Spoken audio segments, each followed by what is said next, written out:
How to change Instagram password. Welcome back to the channel, guys. Today we're gonna learn how you can change your Instagram password.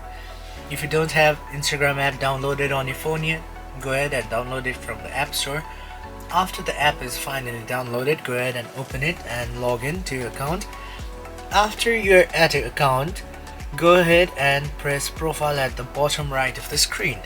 After you enter this page of your account, there you can see three lines at the top of the screen, at the right of the screen. After you press the three lines, you can see multiple different options. After you go ahead and press settings, it shows you more different options related to your account.